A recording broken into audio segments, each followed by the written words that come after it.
A month ago, our surrogate gave birth to our baby boy. We went through gestational surrogacy. It means that the egg was mine and the sperm was my husband's. We thought surrogacy would fit in with our plan successfully, and it did until our surrogate showed up at our door and demanded to pick the name of her baby. I was really confused about why she had shown up. Since she had given birth a month ago, she was still recovering. There were also a few complications, not with the birth, but after the birth. I'm not allowed to say much about her condition now that it has been confirmed, but for reference, you can take postpartum depression as an example. According to our contract, she wasn't supposed to contact us again. We went with formula milk as she was on meds. She had started showing symptoms around 10 days after giving birth and was getting proper treatment. Our agency recommended not contacting her again. Of course, the contract was one reason, but there were a few other factors at play. She had been healthy throughout the pregnancy, though. I asked her to wait at the door and called my husband. My husband was surprised to see her. She glared at us and accused me of stealing her baby. She again demanded to name our baby. We had already named him, and she wasn't aware of anything that happened after the birth. My husband explained to her that there was a contract between us and this wasn't her baby. He kept a calm and steady voice while speaking to her. She then started shouting that she had given birth to the baby and that it was hers. She said that we had no right to tell her otherwise. She demanded that my husband should decide how much time she got to spend with the baby. I could see that she was not well, as the woman standing before us was a totally different person with a whole different personality than the one we had met before. I whispered to my husband to give me a minute as I was going to call the agency. When they answered, I explained to them the situation.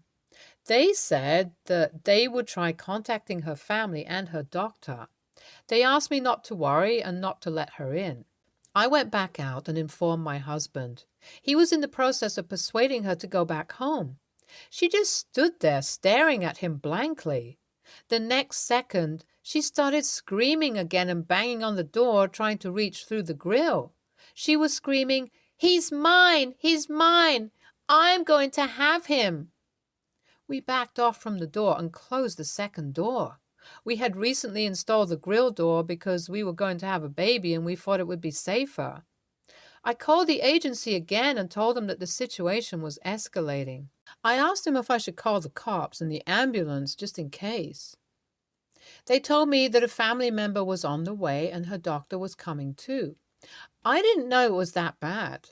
My husband took over from me and asked them what was wrong with her, but they wouldn't give him a straight answer. They just told him what we already knew, that she was struggling psychologically.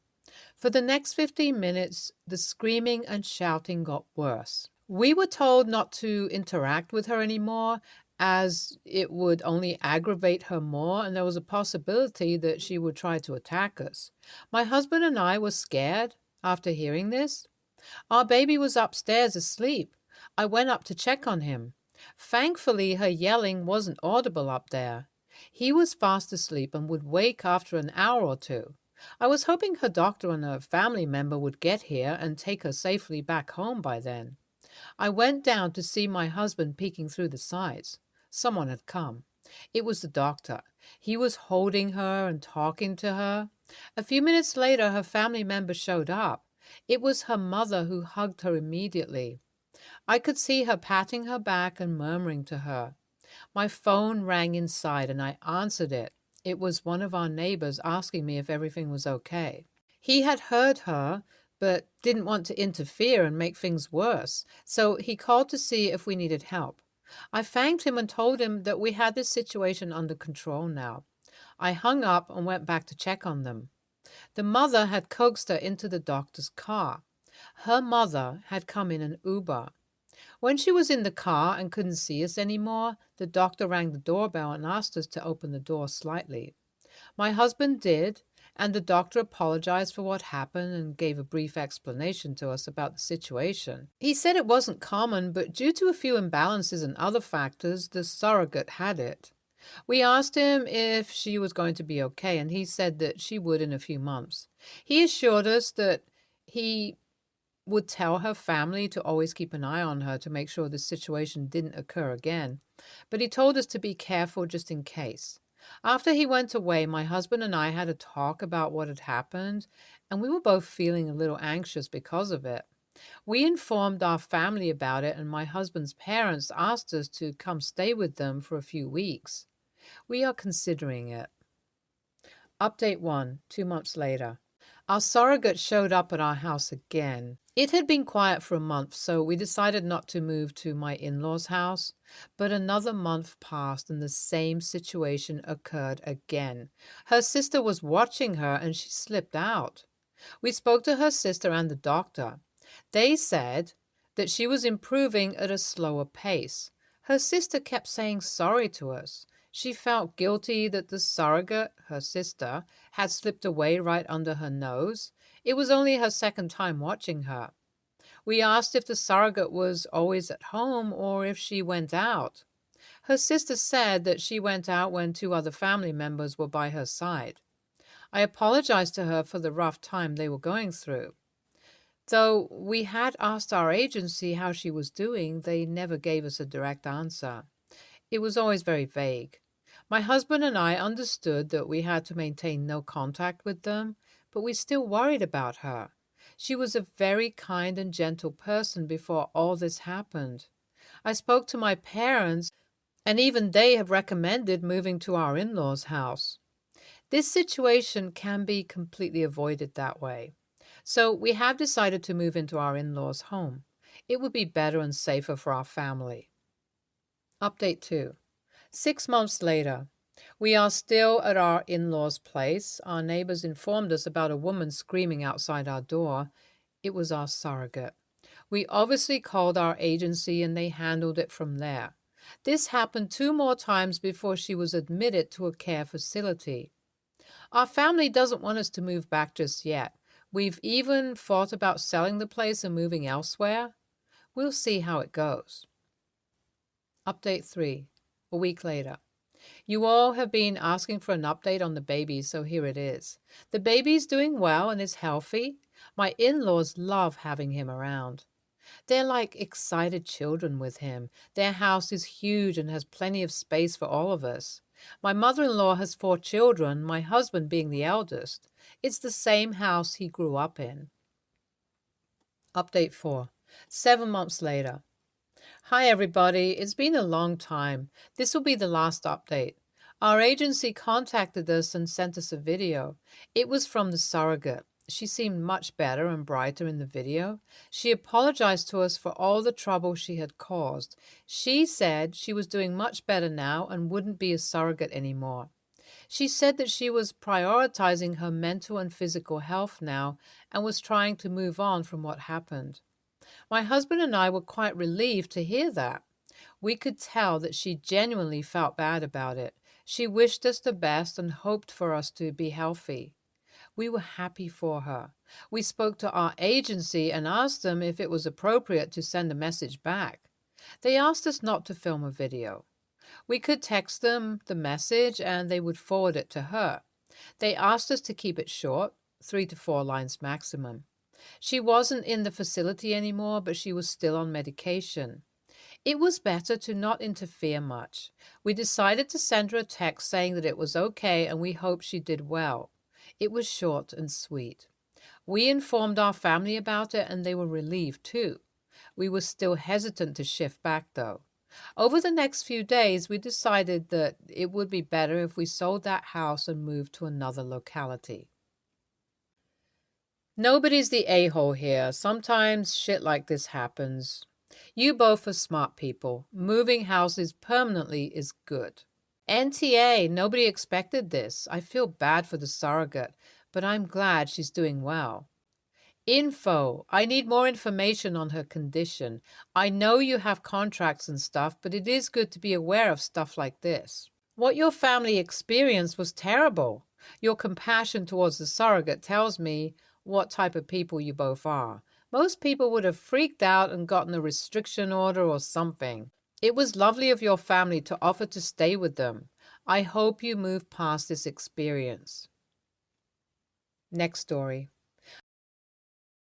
Hi everyone. For as long as I can remember, I've been the child my parents expect the most from, yet give the least to. An example is I'm a medical school applicant. I went to the cheapest state school and I'm a paid intern at a cardiologist's office. I have yet to hear my parents congratulate me or even say they're proud of me. My oldest sister went to the most expensive school for undergrad and the most expensive nursing school. In total, her tuition cost about $500,000. To add, they got her a gift when she applied to undergraduate schools, when she got in, when she graduated, when she got into nursing school, when she graduated, and when she passed her NCLEX. I have yet to receive anything, even an affirmation statement. Thankfully, I can say my family is comfortable financially, but I do my best to avoid any additional costs for them, hence the cheapest schools possible. On to the issue. They expect me to watch after our dog and my sister's kid every waking moment of the day. I haven't had any time to myself because of this. I have plans? Nope, can't have them. Got to stay home and watch the dog so my parents can go out. Want to watch a movie? Nope, can't. My sister needs me to go do her laundry. And if I say no, it turns into an issue. There's so many examples of this, but my cup overflowed when I was studying for the MCAT, and they did not give me even enough respect to leave me alone to study. I was constantly watching after my dog, catering to them and their guests, and taking care of my then pregnant sister, as if she doesn't have a husband. I ended up having to retake. Today in the car, my mom asked if I'd move out if I get into an out-of-state school, and I said, in a heartbeat. She was visibly upset and asked why, in a pretty angry manner. I mentioned all of the above reasons and then added, if I stay here, you guys will be the reason I fail academically. My whole family isn't talking to me now. AITA? I know I need privacy and a stress-free study space for when I'm studying to become a doctor, but seeing how upset my mom got made me feel bad, so I don't know. Edit to add. A few of you mentioned moving in with someone. I responded with how my grandparents have offered for me to move in with them, but how that resulted in the comments.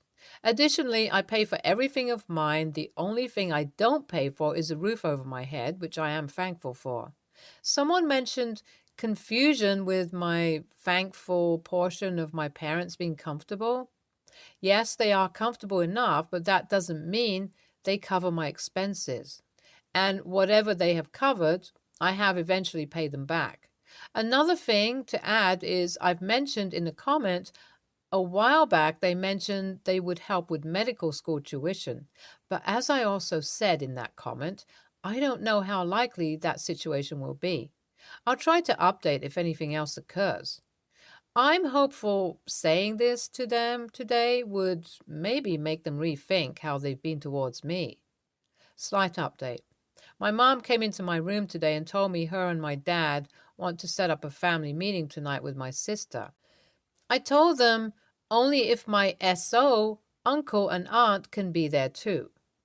If this happens, I'll let you all know. Oh, Jesus, it's a dog, not a kid.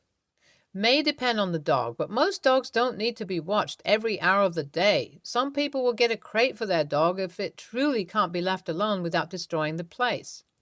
Is their expectation truly that someone be in the home with the dog 24/7?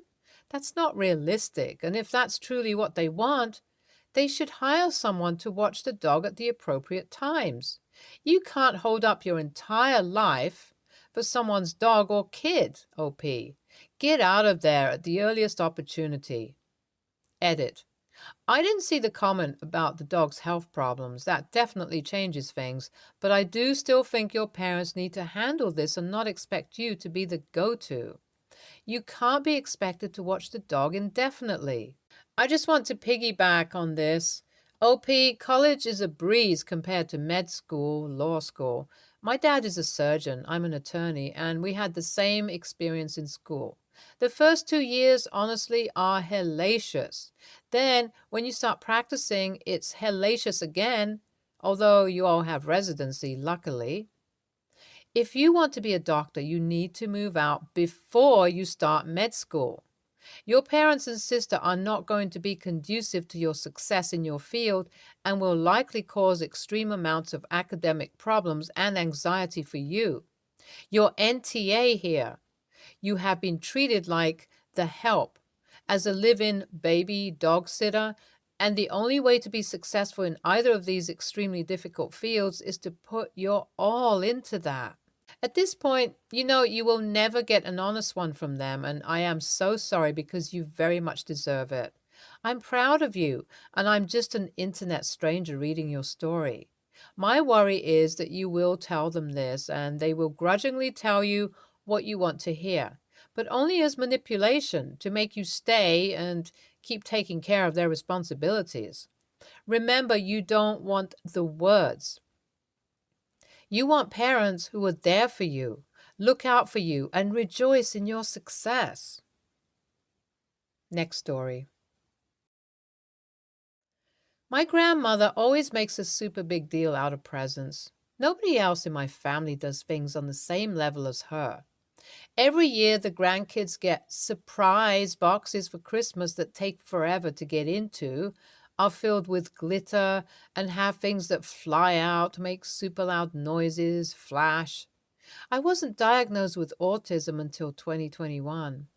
I always get super overwhelmed with these presents and dread them, and the inevitable videos, photos that will end up on Facebook of me having a hard time masking anxiety spikes. I've mentioned not liking them before, but nothing changed, so I just kind of sucked it up. I'm almost 10 years older than the next oldest grandkids. May and April, but I am still closer to them than most of my family.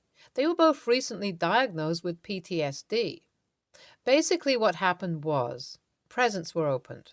May had something that sprang out towards her and triggered a panic response. Someone tried to calm her down by touching her. May had a breakdown and was escorted outside by April. Photos ended up getting posted on Facebook, and May could be heard panicking in the background of videos of the smaller kids opening presents. They didn't come to a New Year's dinner my family had earlier this week, and Grandma was pissed. They'd stayed with me on New Year's Eve, so she was asking me what was wrong with them. I told her that they were uncomfortable because of the situation at Christmas, so they were sitting this one out. She then accused us of hating her because we didn't act appreciative of her gifts. I said that we actually have a legitimate reason to, because every Christmas she gives her grandkids severe anxiety and then laughs about it on Facebook. This started a pretty big fight that ended with me getting kicked out and an angry call from my aunt, who basically chewed me out for being rude and told me not to talk to the girls anymore. It's been a few days and I'm still struggling with my own judgment on this. AITA? It's called cleaning up my side of the street. I didn't think the OP meant to hurt Grandma's feelings. It doesn't relieve Grandma from her responsibility for what she did wrong, so the apology would need to be very specific.